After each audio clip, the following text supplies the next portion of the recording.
आपल्याला जर मोक्ष हवा असेल तर ज्या पण इच्छा आहेत त्या अगदी कंटाळा येईपर्यंत पूर्ण करायच्या, म्हणजे विरक्ती येते असे काही लोक युट्यूबवर प्रवचनात सांगतात. ते बरोबर आहे का? मला असे वाटते की आपल्या मनाला म्हणजे आपल्याला देवाने बुद्धी दिलेली आहे, तर त्या बुद्धीचा वापर करून जे योग्य ते त्याच सवयी आपण लावायच्या बाबा मनाला, त्याच गोष्टी आपण उपभोगायच्या. नाही तर मन काय काही पण त्याला तर काही पण इच्छा होतील, मग त्या काय प्रत्येक गाण्याची इच्छा आपण पूर्णच करत बघायचं असा तो प्रश्न.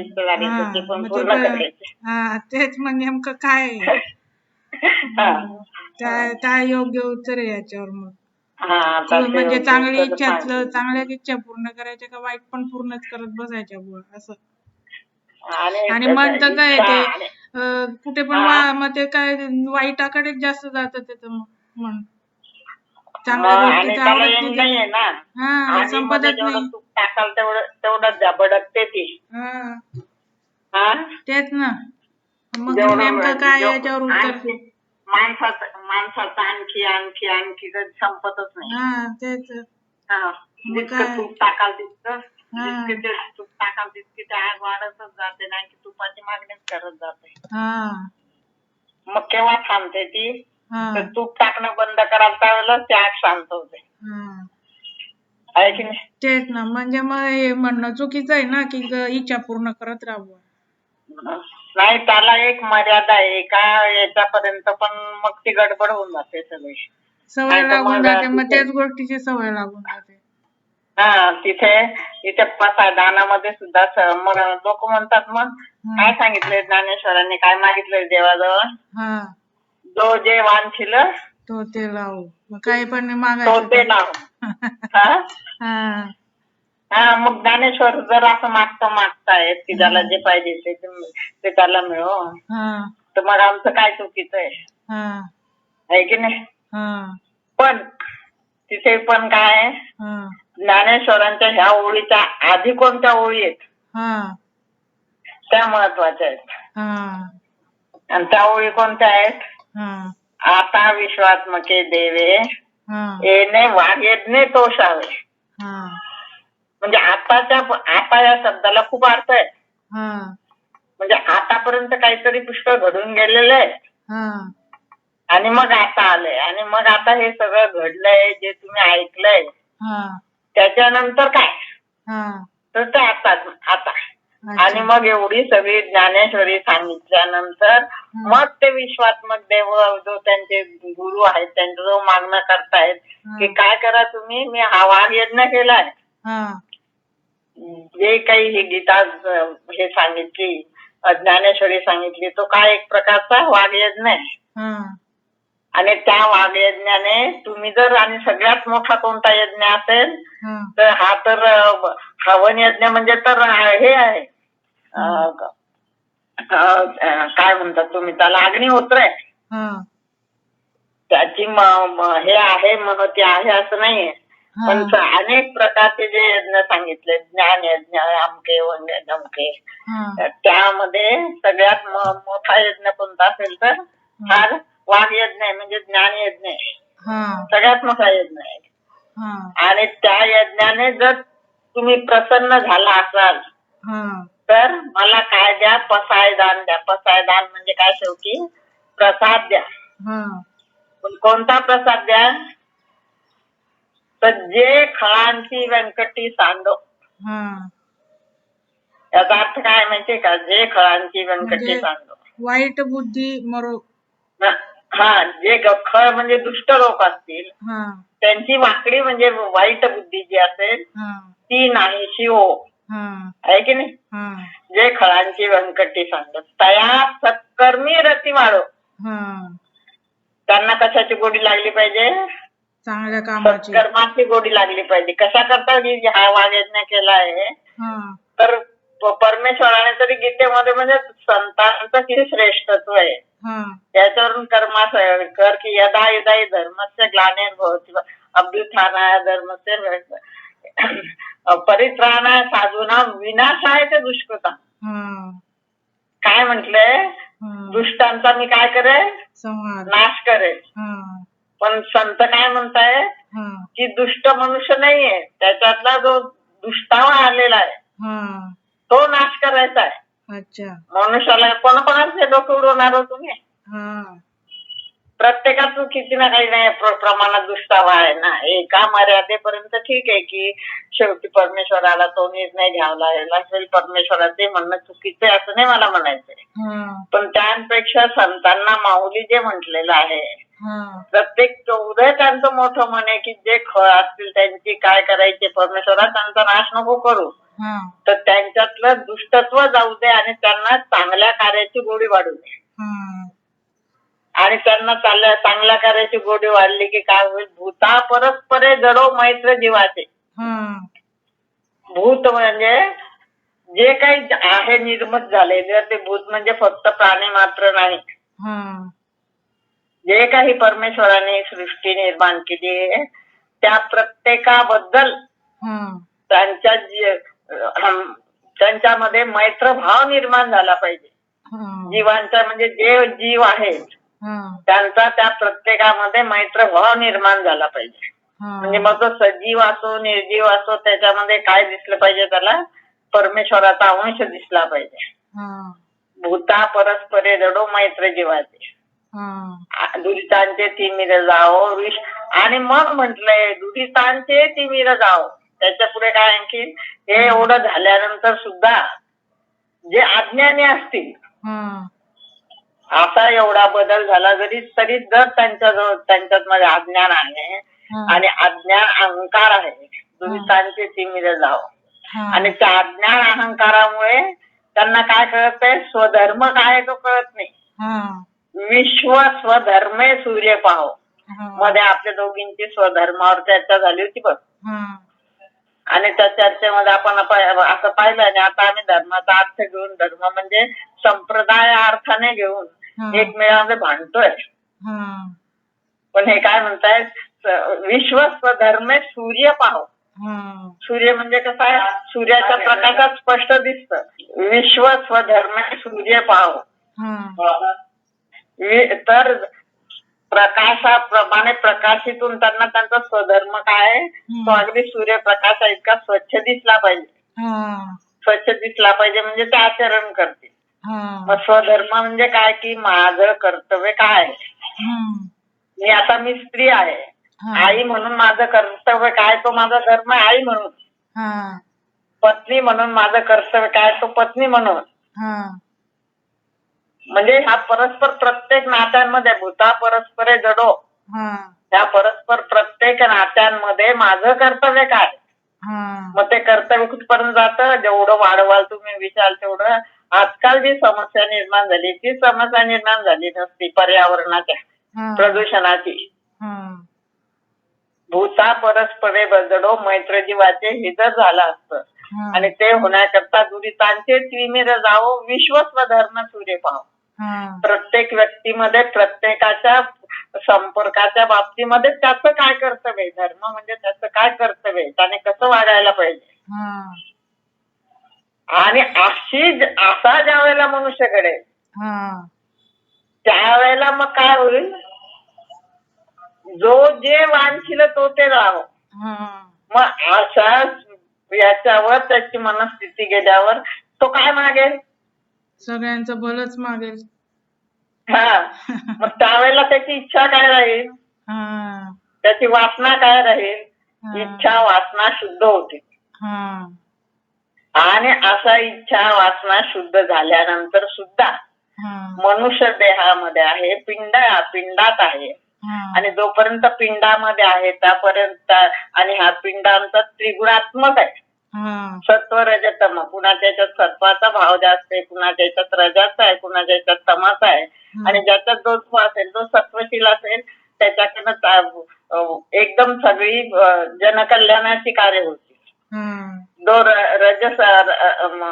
रजोगुणात जास्त असेल त्याच्याकडनं काय होईल, हे ऐहिक कार्य होती. पण ती सत्वगुणावर जर आधारित असली तर त्या ऐहिक कार्याने रजगुण आवश्यकही आहे. नुसता सत्वगुणावर सगळे संत होऊन चालणार नाही. पण मग जगाचं जर व्यवस्थापन चालायचं असेल तर रजोगुणात नाही कार्य झाल्याच पाहिजे. पण तो रजोगुण सत्वगुणावर आधारित असला तर त्यांच्याकडनं विश्वकल्याणाचीच कार्य होतील. त्याच्या इच्छा चांगल्याच असतील. पण ज्याचा तमोगुण वाढलेला आहे आणि तो तमोगुण रजोगुणाच्या माध्यमातून कार्य करतो त्यावेळेला मात्र स्वार्थी आणि विनाशाची कार्य होती. आणि कुठेतरी हा सूक्ष्मता राहतो. पूर्ण हे जरी झालं तरी माणसामध्ये बारकावे कुठेतरी राहतात. तर ज्यावेळेला सत्वगुणामधला मनुष्य कार्य करत असतो त्यावेळेला त्याच्या काही सूक्ष्म इच्छा राहिलेल्या असतात. त्या इच्छा पूर्ण कराय मग तो परमेश्वरच करतो. ती जबाबदारी कोणाची असते? त्याची नसते. आणि मग कसं आता बघा याच्यामध्ये आपल्याला उदाहरण तुम्हाला गजानन महाराजांच्या पोथीमध्ये मिळेल, स्वामी समर्थांच्या चरित्रात मिळेल. स्वामी समर्थांना एकदा खीर खायची इच्छा झाली. मग आता ते तर एवढ्या याच्यावर होते पण झाली नाही इच्छा. ज्या वेळेला मनुष्य देह भावामध्ये येतो त्यावेळेला त्या देहाच्या काही हे असतातच अपेक्षा आणि त्याप्रमाणे अशी पण मिळालं तर सुख नाही, नाही मिळालं तर दुःख नाही अशी यांची जरी इच्छा झाली तरी आता हाताने खीर मला मिळालीच पाहिजे कोणत्याही प्रकाराने मी ती मिळवेल हा आपल्या खालच्या माणसाचा हे झाला. पण यांना जरी इच्छा झाली खीर खायची तरी पण विवेक ज्ञान वैराग्य आता तू जे म्हणाली की माणसाने टाकले की फार बरोबर आहे की विवेक दिलेला आहे आणि विवेकाबरोबर ज्ञान आणि वैराग्याचं ज्यावेळेला जागरण होतं त्यावेळेला त्या शरीरामध्ये निर्माण झालेली वासना त्या शरीरामध्ये वैराग्याची वाढ व्हावी आणि अशा वासना तेवढ्या सुद्धा राहू नये त्याची तृप्ती व्हावी म्हणून काय करता येते खोड मोडणं ज्याला म्हणतो आपण तशा त्या झालेल्या इच्छांची खोड मोडायकरता रामदासांनी काय केलं इतकी खीर प्याले इतकी खीर प्याले इतकी खीर प्याले की त्याच्यापासून उलटी झाली त्यांना. उलटी झाली ना हे खा खा खा म्हणतो का ती उलटी झाली खीर पण परत खायला लागले आहे की नाही. तर त्या लेवलची त्या लेवलला आहे ते जो जे वांछील ते म्हणजे इच्छा नाही तर मग दारू प्यायची इच्छा झाली त्या दारू आणि शरीराचा नाश करायचा मग कुणाचं लक्षण आहे. पण ज्या वेळेला तुम्ही इच्छा वरच्या एकदम लेवलला जातात त्यावेळेला मी जनकल्याणाचं कार्य करतो ही सुद्धा एक इच्छा आहे. ती इच्छा सुद्धा नाहीशी व्हायची आणि मी काय करतोय मी स्वधर्म करतोय खरा माझा धर्म आहे हा ही भावना निर्माण होण्याकरता जर अशी इच्छा वाटत असेल तर त्या इच्छेचा पण नाश करणं इतके बारकावेत. मग गजानन महाराजांच्या पोथीमध्ये येतं बघ तुला दुसऱ्या अध्यायात आहे त्याच्यात पण कटालाच्या घरी येतात आणि त्या दिवशी जेवण त्यांचं छान होऊन जातं सगळ्यांचे नैवेद्य आलेले असतात. पण सोमवार असतो आणि त्या व्यंकटलालाचे काका राहिलेले असतात. प्रवेश असतो त्या दिवशी आणि ते म्हणतात तुम्ही सगळ्यांची इच्छा पूर्ण केल्या आता माझीही इच्छा पूर्ण करा. संध्याकाळची वेळ आहे माझा प्रदोषाचा उपास त्याच्याशिवाय पूर्ण होणार नाही. तुम्ही महादेवाचे अवतार आहे.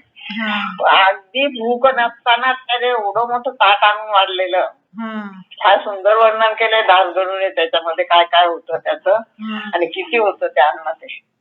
पण ते गजानन महाराजांनी सगळं खाऊन घेतलं पोटात जागा नसताना आणि मग त्यांना खळखळून उलटी झाली. खा म्हणतोय का खा कारण ह्या येतात ना त्यांच्या पुढे ह्या गोष्टी त्या सुद्धा त्यांची इच्छा झाल्याशिवाय येत नाहीत. ह्या संतांना इच्छा झाल्याशिवाय ह्या गोष्टी कोणी त्यांना म्हणणारच नाही घ्या आणि खा म्हणून. बघ ना त्यांची इच्छा कुठे असते त्या कवराची पिठलं भाकरी खायची असते आणि एवढे नैवेद्याचे ताट येतात. 1 वाजून गेलेला असतो तो घरून निघायला त्याला त्याची रेल्वे चुकून जाते यायला उशीर होतो 3 वाजून जातात. तोपर्यंत सगळे भक्त उपाशी असतात सगळे विनवणी करतात एवढाले नाना पक्वानाचे नैवेद्य आलेले असतात. पण ते तो येतो आणि त्याने काय आणलेलं असतं पिठलं भाकरी कांदा ठेचा आणि ते तेव्हा 3 वाजता खातात. म्हणजे त्यावेळेला त्यांची वासना कुठे होती. देह आहे तर तुम्हाला वासना असल्याशिवाय तुम्ही देहावर राहू शकत नाही. या वरच्या लेवलचे गेलेले आहेत ना, कुठेतरी वासना ठेवल्याशिवाय ते देहातीच होऊन जातात, नाही तर मग त्यांच्याकडनं कार्यच होणार नाही. अशी ती सगळी प्रोसिजर आहे. आणि याच्यामध्ये मग मला आठवतं ते एक मी वाचलेलं, कदाचित तुम्ही वाचत नाहीत पण वाचा. योगी कथामृत म्हणून पुस्तक आहे, नाव ऐकलं असेल तू? ऐकलंय ना. ते योगी कथामृतामध्ये ते लाहेरी माझ्या महाशयांची एक कथा येते. मी आज ती वाचून मग नंतर तुला सांगणार होती, पण तेवढं म्हणजे याच्यावर आहे, मोबाईलवर आहे माझ्याजवळ ते. मी एखाद्या वेळेला वाचल्यावर तुला सांगेल ती डिटेल मध्ये ती कथा. तर ते लाहेरी महाराज रेल्वेमध्ये सर्व्हिसला असतात, पण उच्च प्रतीचे साधक असतात आणि सद्गुरूंची कृपा असते. तर त्यांना पूर्वत्वाला नेण्याकरता त्यांची बदली अशा हिमालयाजवळच्या कुठल्या तरी जागेमध्ये होते. आणि तिथून मग त्या हिमालयाच्या एकांत स्थळी त्यांचे गुरु त्यांना घेऊन जातात. आणि आता ते परिपूर्णत्वाला गेलेत, म्हणजे त्यांना खरं ज्ञान मी कोण आहे, प्रत्यक्ष परमेश्वराचं अनुभूती ती द्यायची आहे. तर ती अनुभूती मिळायच्या आधी ह्या सुप्त ज्या वासना असतात त्या पूर्ण करतात सद्गुरू. तिथे आम्हाला काहीच नाही करावं लागत पूर्ण करायला. आणि त्यांची कधीतरीची केव्हाची असेल ती वासना माहिती नाही. आता ह्या जन्माच्या असतील, मागच्या जन्माच्या असतील, ते डिटेल आता मला लक्षात नाही, कारण मलाही वाचून ते पुस्तक 20-25 वर्ष झाले आहेत. पण आठवतंय तसं तुला सांगते. तर तिथे त्यांना एक इच्छा असते की मी राज ऐश्वर्य भोगावं. तर त्या हिमालयामध्ये ते दर्शन करण्यापूर्वी त्यांचे गुरु स्वतःच्या लीलेने तिथे तो रत्नजडित महाल तयार करतात, तिथे उच्चासन तयार करतात, त्या उच्चासनावर त्या लाहेरी महाराजांना बसवतात. हे सगळं इतकं सुंदर वर्णन आलंय. म्हणजे या पद्धतीने मग सद्गुरू तुम्हाला सगळं गुणातीत करतात. आणि ते कार्य ते सद्गुरूंचं असतं. मग त्यावेळेला आपल्याला आपल्या इच्छा पूर्ण कराव्या लागत नाही. साध्या साधक जे असतात त्यांना सुद्धा अनुभव त्यात ना, आपण काहीतरी कधीतरी मनामध्ये आणलेलं असतं आणि आपोआप काही वेळेला त्या गोष्टी समोर येतात. आपण म्हणतो हो मला आज हे खावंसं वाटलं होतं आणि काय बघ कोणीतरी घेऊन आलं, हे काय. अशा अनेक गोष्टी आपल्या समोर येतात पुष्कळ वेळा. तर हे काय असतं, काही काही वेळा मग त्याच आपल्या त्या साधकाच्या प्रगतीप्रमाणे त्या किरकोळ वासनांचा हे निराश करत राहतात सद्गुरू. पण त्याचा अर्थ मग एकदा त्या वासनाचा निराश झाला की आपण मात्र आपल्या साधनेने परत तिथे आपलं मन नाही गेलं पाहिजे. नाही तर मग परत पुनरुपी जन्मम पूर्ववर्ती मरणम प्रमाणे त्या वासनांच्या मोहामध्ये मनुष्य अडकतो. असा त्याच्यातला बारकावणे जाण माझ्या चिंतनातनं मला कळलाय. खरं आता माहित नाही काय ते. कसं वाटलं तुला? बरोबर वाटलं ना. म्हणजे आता मी असं सांगत असताना तुला पण काही माझ्या याच्यातनं प्रेरणा झाली तर तू पण सांगत जा. तेच ना, म्हणजे मनाला सवयच लावली पाहिजे चांगल्याच गोष्टींची, तरच मोक्ष मिळेल. आणि वाईट गोष्टींची आपली कल्पना काय? मोक्ष म्हणजे देवामध्ये विलीन व्हायला बुवा. जन्म मरणाच्या पेऱ्यातून सुटका व्हायची असेल तर चांगल्या गोष्टींच्या सवयी लावा. वाईट गोष्टींच्या सवयी असतील तर तुम्ही राक्षस कुळात जाल, असं नरकात जाल बुवा, है ना. आणि शेवटी मोक्ष मोक्ष मोक्ष म्हणजे काय? याची जन्मी याची डोळा भोगीचे मुक्तीचा सोहळा. मरणानंतर मुक्ती असेल ही जी आपली भाबडी कल्पना आहे ती संतांना मान्य नाहीये. मुक्त म्हणजे काय, संतांचं काय म्हणतात, तू काय मुक्तच आहे. हा आत्मा जो आहे तो शुद्ध बुद्ध मुक्तच आहे, पण तूच तुला बांधून घेतलेलं आहे. रामदास महाराजांचं एक उदाहरण खूप सुंदर आहे त्या बाबतीमध्ये. म्हणजे एक मनुष्य असतो, तो महाराजांकडे येतो, म्हणे महाराज काय करू म्हणे, मला व्यसनापासून दारूपासून सुटायचंय, हे व्यसन मला नकोय, पण काय करू म्हणे, ते व्यसनच मला सोडत नाही म्हणे. असं तो, आणि तुम्ही मार्ग दाखवा म्हणे याच्यामध्ये. असं का म्हणे. बरं आहे म्हणे, ठीक आहे म्हणे, आता तू आता जा म्हणे घरी म्हणे, उद्या ये म्हणे. दुसऱ्या दिवशी तेव्हा येतो महाराजांकडे मोठ्या आशेने. महाराजांनी एका खांबाला असं घट्ट धरून बसलेले असतात रामदास महाराज. आणि हा येऊन बसतो, आता त्यांनी खांबाला धरलेलं आहे. 10 मिनिट होतात, 15 मिनिट होतात, अर्धा तास होतो. आता तरी महाराज बोलतील आपल्याशी, आता तरी. शेवटी त्याच्याकडनं राहू जात नाही म्हणे, महाराज तुम्ही मला बोलावलं होतं, मी केव्हाच आलोय, पण तुम्ही त्या खांबाला धरून बसलेत म्हणे. माझ्या प्रश्नाचं उत्तर काय म्हणे. अरे बाबा म्हणे, थांब म्हणे, मी खांबाला धरलेलं नाही म्हणे, हा खांबाने मला धरून ठेवलंय. आणि तो खांब जोपर्यंत मला सोडत नाही तोपर्यंत मी तुला उत्तर कसं काय देऊ म्हणे. काय म्हणे महाराज म्हणे, तो खांबाला हात नाही पाय नाही, त्यांनी तुम्हाला धरून ठेवलंय असं म्हणता म्हणे तुम्ही म्हणे. अरे म्हणे, मग तू ती दारूची बाटली, तिला हात नाही पाय नाही तोंड नाही, आणि तू म्हणतो ती दारू मला सोडत नाही. दारूने तुला धरलंय का तू दारूला धरलंय म्हणे. तू इच्छा करशील, तू प्रबळ, तुझी भावना प्रबळ होईल की मला हे व्यसन सोडायचंय, त्यावेळेस मला सुटावं लागेल. पण मोह, तो जो मोह आहे, तो मोह आल्यामुळे मग आम्ही काय करतो, मग ह्या सबबी पुढे करतो, या सबबी आहेत. आणि आपल्याला त्याची गोडी हे लागलेलं असतं, त्यामुळे आपल्याला ते वाटतं की नाही व्यसनच सुटत नाही. मला हे खावं वाटतं ना, ते खाल्लं. सकाळी मी उठली ना की मला चहा घेतला नाही तर कामच सुचत नाही. काम मी धरून ठेवलंय ते डोक्यामध्ये की मला बरोबर चहा पाहिजे, नाही तर मला काहीच सुचणार नाही. मग चहा घेतल्याशिवाय मला आउटिंगलाच जायला इच्छा होतच नाही. आम्ही धरून ठेवलंय. अरे शरीर धर्माप्रमाणे ह्या गोष्टी नॅचरल आहेत, काय धरून ठेवलं, कसं शक्य आहे. पण आम्ही ते मनाला आमच्या मनाला असं हे करून दिलेलं आहे. याच्यावर एक प्रज्ञापुराणामध्ये गोष्ट येते की अरे एका माणसाकडे उंट असतात भरपूर, आणि ते उंट बांधायच्या खुंट्या असतात. रात्री वाळवंटामध्ये असं ते उंट बांधायचे असले की त्या खुंट्या लागतात, त्याला दोर लागतात. आणि एक वेळा नेमकं काय होतं की ते खुंट्या दोर तो काहीतरी विसरतो. मग आता काय करावं डोक्यात विचार असतो. डोक्यामध्ये विचार असतो आणि त्या विचारामध्ये तो चिंता काय करतो की आता रात्रभर उंट जर सांभाळायचे असतील तर मला जागरण करावं लागेल. तो आता मालक जवळ येतो म्हणे, का रे म्हणे, काय झालं म्हणे, झोपत नाही म्हणे.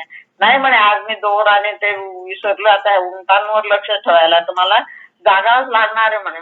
अरे कशाला जागावं लागतो म्हणे, असं कर म्हणे, त्या उंटांना उभं कर एका लाईनीत, त्यांच्या मानेला हात लाव, पुढे हात नाही, खुंटीला बांधलंय असं ऍक्शन कर, बघ म्हणे काय होतं ते. आणि त्या पद्धतीने तो त्या उंटांना बांधण्याचे ऍक्शन करतो आणि निवांतच झोपून जातो. उंट जागचे हल्लेले नसतात, म्हणजे ते सवयीचे गुलाम झालेले की नाही, आम्हाला इथे बांधलेलं आहे.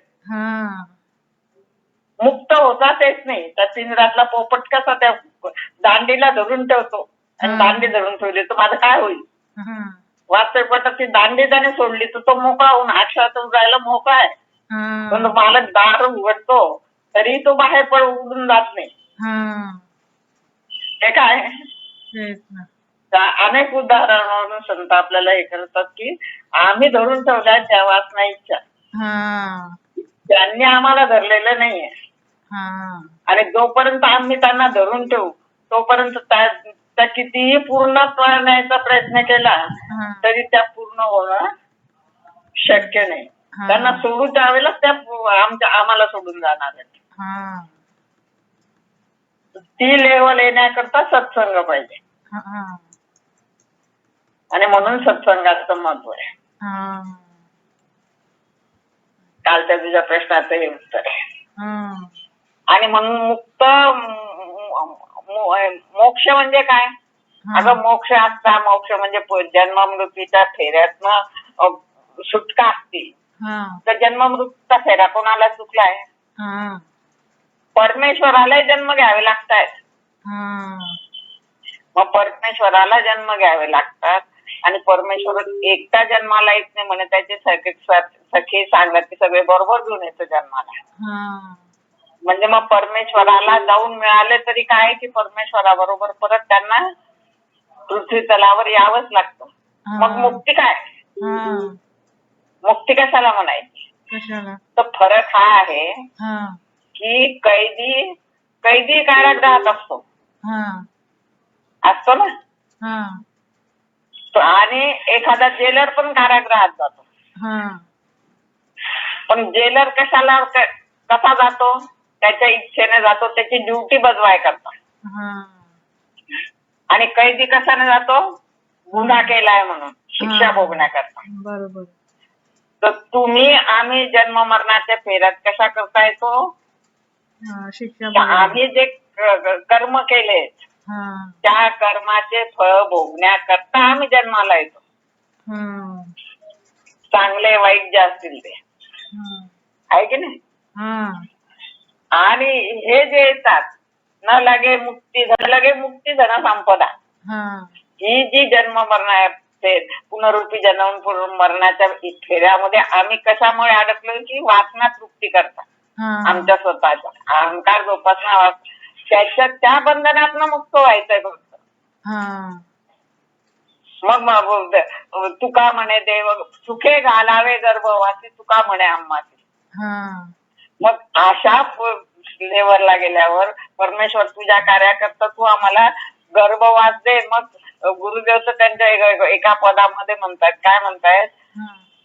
जब भी जिस योनी में भ्रमण करे, जो भी शरीर मत ग्रहण करे, हमर खम कमल भृंगवत भ्रमण करे, गुरुदेव तुम्हारे चरणों में. तर परमेश्वराच्या चरणामध्ये कायम, मग तो कुठेही टाकू आम्हाला, कोणत्याही जन्मात टाकू, कोणत्याही याच्यात टाकू, पण त्याच्या कार्याकरता आणि त्याच्या संगतीमध्ये आम्ही राहिलं पाहिजे. ही मुक्ती आहे.